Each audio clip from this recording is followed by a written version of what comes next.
क्या आप जानते हैं कि सुभाष चंद्र बोस को नेताजी क्यों कहा गया और क्यों नेताजी को देश छोड़ना पड़ा और कैसे नेताजी ने भारत से बाहर रहकर अंग्रेजों के पसीने छुड़ा दिए। इस घटना के 5 दिन बाद टोक्यो रेडियो की तरफ से एक जानकारी दी जाती है जिसमें बताया जाता है कि नेताजी जिस विमान से जा रहे थे वो ताइहोकू एयरपोर्ट के पास क्रैश हो गया।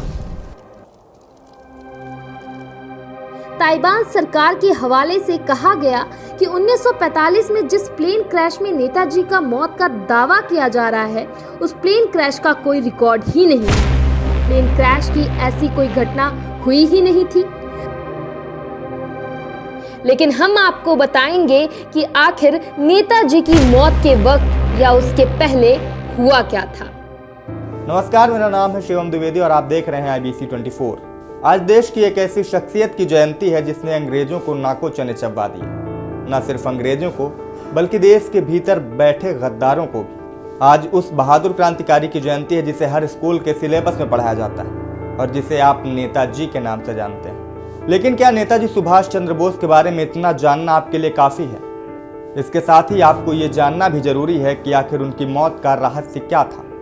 आज तक नेताजी की मौत के रहस्य पर पर्दा क्यों डाला हुआ है? आज नेताजी की 128वीं जयंती है। आज नेताजी सुभाष चंद्र बोस की 128वीं जयंती है और 2021 से हम उनकी जयंती को पराक्रम दिवस के रूप में मनाते हैं। इस वीडियो में हम आपको उन्हीं कुछ रहस्यों से रूबरू कराएंगे और उन दावों के बारे में बताएंगे जो सुभाष चंद्र बोस की मौत के बाद किए गए। आपको उस शख्सियत के बारे में भी बताएंगे जिसे आज़ाद हिंद फौज का आखिरी सिपाही कहा जाता है और जिसने दावा किया कि उसने सुभाष चंद्र बोस को उनकी मौत की खबर के 3-4 महीने बाद बर्मा बॉर्डर पर छोड़ा था। सुभाष चंद्र बोस से जुड़े रहस्यों पर पर्दा हटाने के लिए देखिए हमारी एक खास रिपोर्ट। देश के इतिहास में जनवरी का महीना बेहद खास है। 26 जनवरी को जहां हम गणतंत्र दिवस मनाते हैं तो उसके ठीक 3 दिन पहले यानी कि 23 जनवरी को महान क्रांतिकारी सुभाष चंद्र बोस यानी कि नेताजी की जयंती मनाई जाती है। लेकिन क्या आप जानते हैं कि सुभाष चंद्र बोस को नेताजी क्यों कहा गया और क्यों नेताजी को देश छोड़ना पड़ा और कैसे नेताजी ने भारत से बाहर रहकर अंग्रेजों के पसीने छुड़ा दिए। दरअसल नेताजी की क्रांतिकारी सोच को देखते हुए कांग्रेस ने साल 1938 में अध्यक्ष के तौर पर उन्हें चुना था, लेकिन उन्हें कांग्रेस की नीतियां पसंद नहीं आई। इसके बाद उन्होंने कांग्रेस से नाता तोड़ लिया और आजाद हिंद फौज की स्थापना की। नेताजी का दिया हुआ नारा तुम मुझे खून दो मैं तुम्हें आजादी दूंगा आज भी हर भारतवासी के खून में उबाल पैदा कर देता है। तुम मुझे खून दो मैं तुम्हें आजादी दूंगा। यही वो नारा है जिसने देश की आजादी की नींव रखी। नेताजी अंग्रेजों को सबक सिखाने रंगून चले गए। दूसरे देश में नेताजी ने अंग्रेजों के खिलाफ खुद की फौज खड़ी कर दी। ये वो फौज थी जिसमें आजादी के मतवाले थे जो ये चाहते थे कि भारत अंग्रेजों की कैद से आजाद हो जाए। इधर देश के भीतर रहते हुए गांधी जी अपनी तरह से तमाम क्रांतिकारियों के साथ अंग्रेजों से लोहा ले रहे थे। उधर भारत के सरहदी इलाकों से नेताजी की आजाद हिंद फौज गरज रही थी। नरम दल और गरम दल का ये संयोग ऐसा बना कि आखिरकार अंग्रेजों को भारत छोड़कर जाना पड़ा। लेकिन अफसोस कि ये दिन देखने के लिए नेताजी इस दुनिया में नहीं रहे। नेताजी की रहस्यमयी मौत से आज भी पर्दा नहीं उठा है, लेकिन हम आपको बताएंगे कि आखिर नेताजी की मौत के वक्त या उसके पहले हुआ क्या था। नेताजी सुभाष चंद्र बोस ये नाम सामने आते ही, इस नाम का जिक्र होते ही हमारे दिमाग में अपने आप रहस्य शब्द जो है वो आ जाता है और इसकी वजह है नेताजी की रहस्यमयी परिस्थितियों में हुई मौत। सुभाष चंद्र बोस की मौत को 79 साल से भी अधिक का समय हो चुका है, लेकिन आज भी उनकी मौत के रहस्य से पर्दा नहीं हट पाया है। आज भी लोग जानना चाहते हैं कि क्या वाकई उनकी मौत विमान हादसे में हुई थी। उनकी मौत के बाद कई ऐसे सवाल उठे जिन्होंने उनके मौत के रहस्य को और गहरा कर दिया।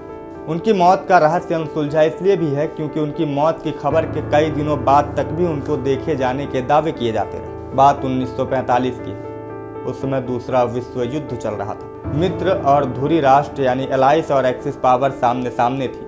मित्र राष्ट्रों में ब्रिटेन, अमेरिका, सोवियत संघ और फ्रांस शामिल थे, तो वहीं ध्रुवीय राष्ट्रों में जापान, जर्मनी और इटली थे।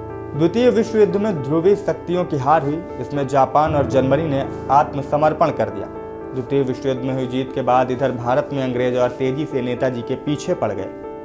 इसके बाद नेताजी ने रूस, जो तब सोवियत संघ का हिस्सा था, उससे मदद मांगने का विचार बनाया और इसी के लिए नेताजी ने 18 अगस्त 1945 को मंचूरिया की तरफ से उड़ान भरी और ये उड़ान नेताजी की जिंदगी की आखिरी उड़ान साबित हुई, क्योंकि इस उड़ान के बाद नेताजी को फिर कभी किसी ने नहीं देखा। दावे तो कई बार हुए, लेकिन इनकी पुष्टि नहीं हो पाई। इस घटना के 5 दिन बाद टोक्यो रेडियो की तरफ से एक जानकारी दी जाती है, जिसमें बताया जाता है कि नेताजी जिस विमान से जा रहे थे वो ताइहुकु एयरपोर्ट के पास क्रैश हो गया। इस प्लेन क्रैश में नेताजी बुरी तरह से जल गए।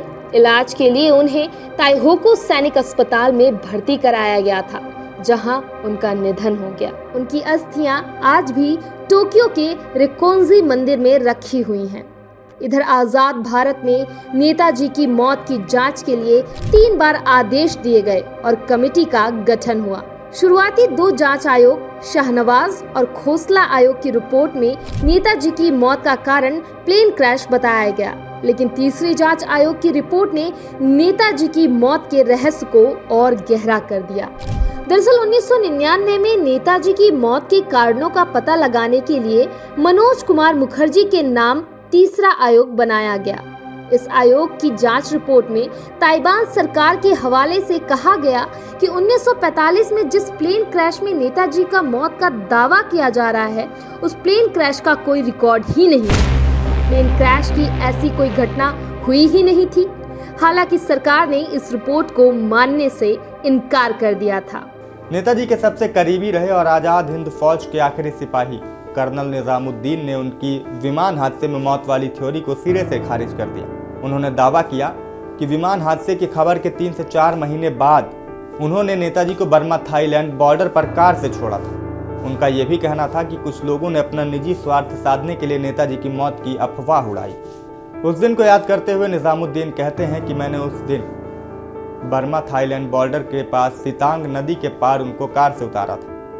मैं भी उनके साथ जाना चाहता था। मैंने भी उनसे कहा कि मुझे अपने साथ ले चलें, लेकिन नेताजी ने यह कहकर मुझे मना कर दिया कि अब सीधे आज़ाद भारत में मुलाकात होगी। लेकिन इसके बाद नेताजी से मेरी कोई मुलाकात नहीं हुई। आपको बताते चले कि ये वही निजामुद्दीन हैं जिनका 2014 में प्रधानमंत्री मोदी ने भरे मंच से पैर छूकर आशीर्वाद लिया था और फिर बनारस में अपना लोकसभा चुनाव प्रचार शुरू किया था। नेताजी सुभाष चंद्र बोस की आजाद हिंद फौज के आखिरी सिपाही कर्नल निजामुद्दीन ने 6 फरवरी 2017 को आजमगढ़ के मुबारकपुर में आखिरी सांस ली थी। तब वो 116 साल के थे।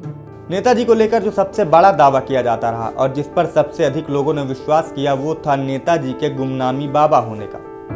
जिन गुमनामी बाबा के नेताजी सुभाष चंद्र बोस होने का दावा किया जाता था, उनके पास उनके निधन के बाद से सुभाष चंद्र बोस से जुड़ी कई चीजें मिली थी। उनके पास से नेताजी के परिवार की तस्वीरें, कई समाचार पत्रों पत्रिकाओं में छपे नेताजी से जुड़े लेख और उनकी कथित मौत की जांच मामले में शाहनवाज और खोसला आयोग की रिपोर्ट भी उनके पास से बरामद हुई थी, या यूं कहे तो उनके पास से प्राप्त हुई थी। और यही वह वजह थी कि सुभाष चंद्र बोस के गुमनामी बाबा होने के दावों को सबसे अधिक बल मिला।